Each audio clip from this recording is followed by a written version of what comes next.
Hi, I'm Andy Breckman. I was a staff writer on the show from the beginning, 1982. In 1981, I submitted 5 sketches to Saturday Night Live. I did not get that job, but unbeknownst to me, my agent submitted those same sketches to Mara Marco and David Letterman. In November, the phone rang. It was my girlfriend, and she said, Mara Marco and David Letterman are in town for one day. They're interviewing writers, and they can meet you now. It's one of those calls that you get, if you're lucky, once in a lifetime. I just raced uptown to the Plaza Hotel, and I went up to their room, and there was a coffee table in front of the couch with some spare change on it.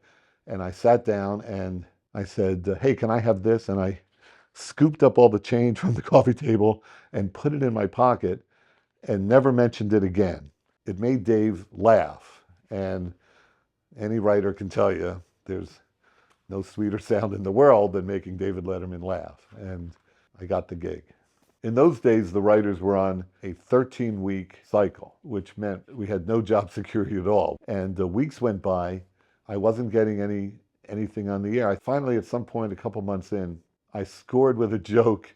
There was a segment called Small Town News, and it wasn't a great joke, but it was, it meant the world to me, because it meant that I maybe could find Dave's voice. That was the challenge, to write in his voice, of course. And getting that joke on the air meant that maybe this job might work out after all. And this first item is on page 1.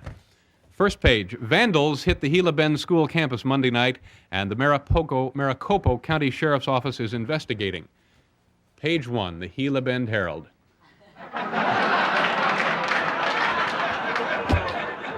What has this society come to, huh? I'm no detective, but maybe start looking for a guy named Ozzy? Well... In those early years, the show burned through lots of material. We were producing more written material than Saturday Night Live was. In the middle of the show, there was a smaller comedy piece that we called a desk piece. This was just Dave at his desk, some flimsy premise. And I found myself writing those pieces. Dial-it services were a new thing in the early 80s, and so we did new dial-it services. Both scientists and interested members of the general public will want to try this one. This is dial an 8 on the Richter scale. Oh, this is some kind of illusion, I'm guessing. Dial an 8 on the Richter scale. Hi, Larry Richter's girlfriend speaking. Oh, boy. Here, take it. Good heavens. So the audience is kind of divided on that one. Gene liked it, Roger didn't care for it. Video games were a new thing, and we did new video games. This next one is called Broken Bus Basketball. In this game, your opponent's team bus is broken down outside of town, and you get to take the court unopposed, perfect for wimps that hate to lose. Here's one designed for fans of gymnastics who like to bet on a sure thing. Nadia Comaneci versus Sonny Von Bulow.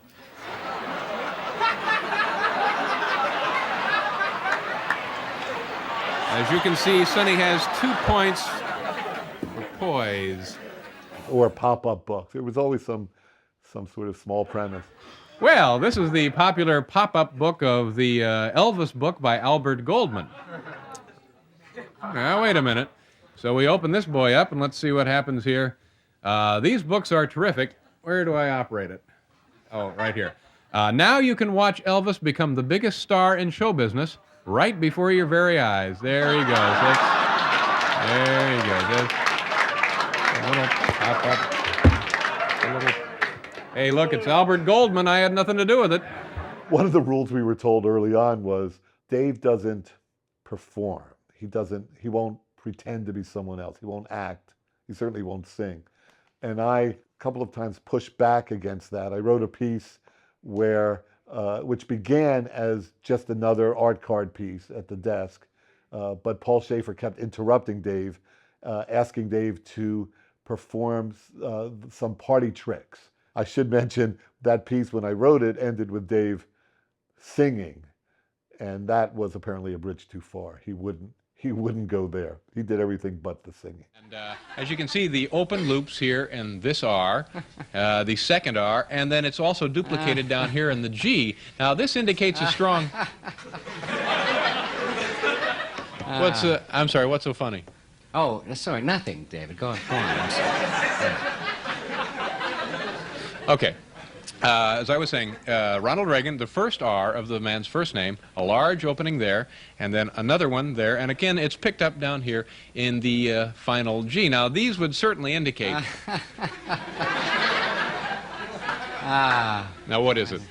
I'm sorry, Dave. I was just thinking about the office party over the weekend.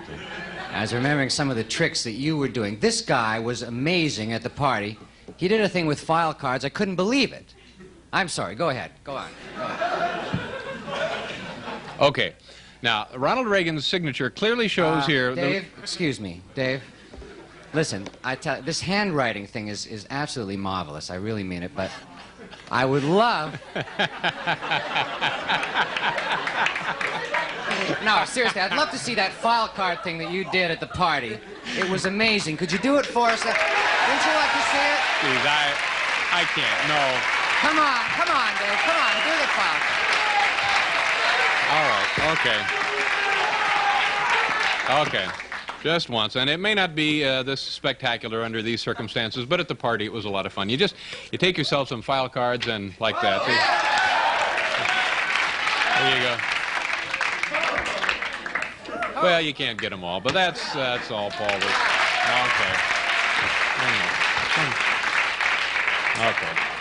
All right. Well, that's what Paul was talking about. Now, let's get back to Ronald Reagan's signature here. We have several signatures of several famous people. And, okay, now we've pointed out that the R's are similar to the opening in the G here. Dave, remember that thing you were doing, the hand shadow thing at the party? He did these hand shadows just with his hands. They were incredible. You want to see them, audience? Come on. I'd love to, but we've rehearsed this all day, and we think that we've got about 3 funny jokes here, so let's just go ahead and... Dave, well, just take a second. Just a second for a little hand shadows. Look, there's a screen. You can use this screen over here that the lighting people were using to focus the cameras.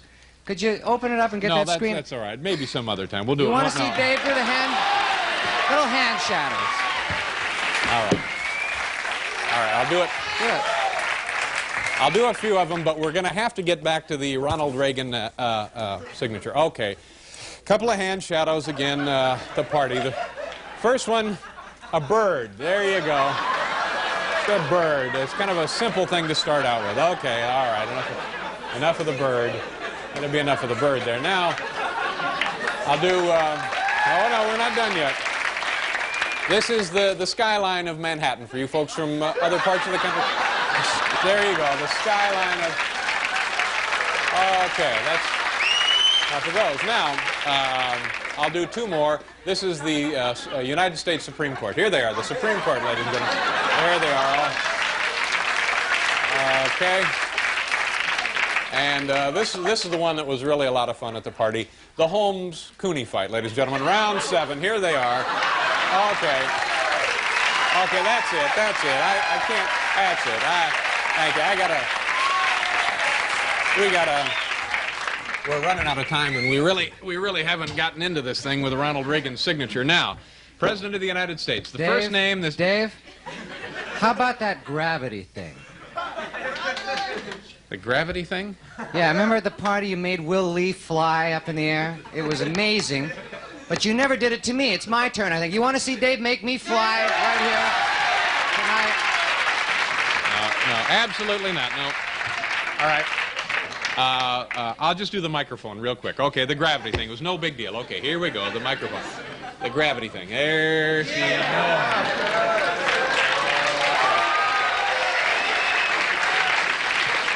Okay. No, it's nothing. Okay. All right.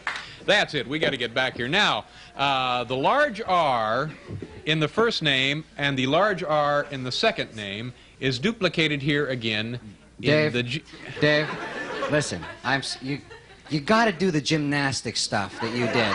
After everybody left the party, Dave did this acrobatic stuff around the room. He went nuts. It was unbelievable. You got to do some of that for us. Come on. What do you think? Come on. Okay. And then we're gonna have to move on. Okay, let me see here. Let me just. Okay, are we all right? Okay, just a second. All right, here we go. There we go.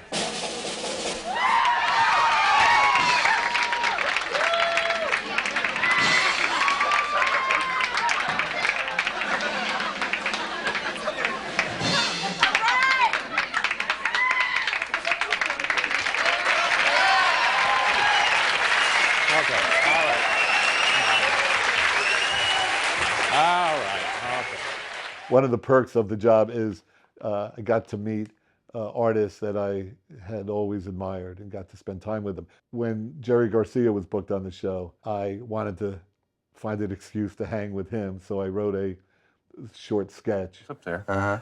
And then right down there. And then that's it. Yeah. It hurts. Yeah, well, after a while, see these? You build up calluses like on my fingers. I get it. Okay, now go ahead and if you strum that. Let's see. Yeah. Like this? Yeah, it's Proud Mary. Really? Yeah. Left a good job in the Great. city. All right. Working for the man. Working for Every yeah. Never lost a minute of I sleep. never lost a minute. Practice that up. Maybe you can do it on the show. Oh, thank Great. you. Pretty easy. About a year into the show, Dave came to me and asked me if I would try writing monologue jokes. Suddenly the gig became a real job for me. There was one segment we did in 1982 where we invited members of the audience to read jokes that Dave had rejected. Now, have you ever had any experience to tell jokes to people? No. And Any- are you sure you want to go on with this? Oh, yes. Oh, no. This is a fine experiment. Now, any experience in show business whatsoever? None. All right. Okay. Anything we need to know here, Andy? No, sir. Okay. Go right ahead. There are the cards. And I'm sorry, your first name again? Pam. Pam. Go right ahead, Pam. Did you hear about the big earthquake in Colombia last week? It did millions of dollars worth of damage and left hundreds of people homeless. The only bright spot was, for a very short time, bowling scores in the area went up dramatically. That's not bad. That's not too bad. I passed on that one, or did you hide it? No. Did you bother to turn that one in? Yes, sir. That All was right. in, sir. Okay. It really makes me mad when I see convicted criminals cashing in on their celebrity. Have you seen the David Berkowitz's new commercial for Peter Paul Mounds? Sometimes you feel like a nut, sometimes you don't.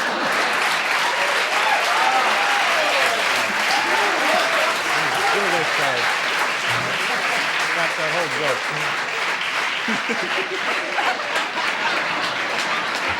Let's see. Okay, we could.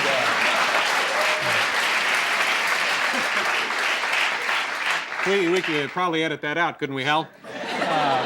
One more? Do you have one more? I'm afraid so. You're doing very nicely. Thank you. I learned something new this weekend. That sticky stuff on the floor of adult movie theaters tastes just like root beer barrels.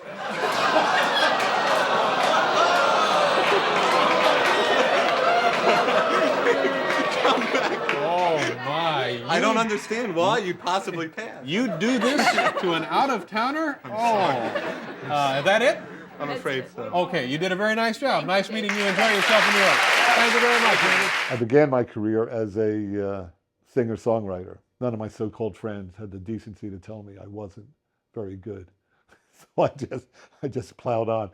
David Merrill had come down to see me do a set in the Village, and a few weeks later, a guest canceled at the last minute. And I was told if I was interested, I could do a song with the band that night on the show.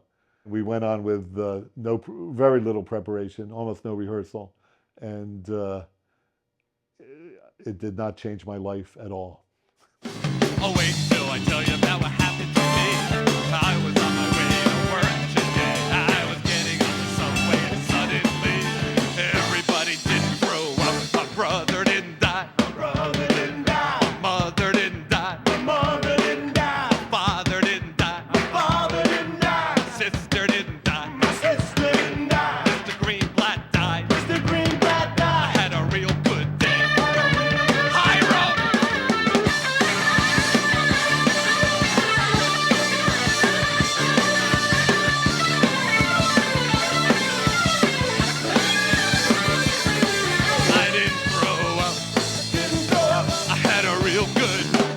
real good day. Hey! Of course, the best thing about working on the show is that's where I met Tom Gammel's wife. Right, honey?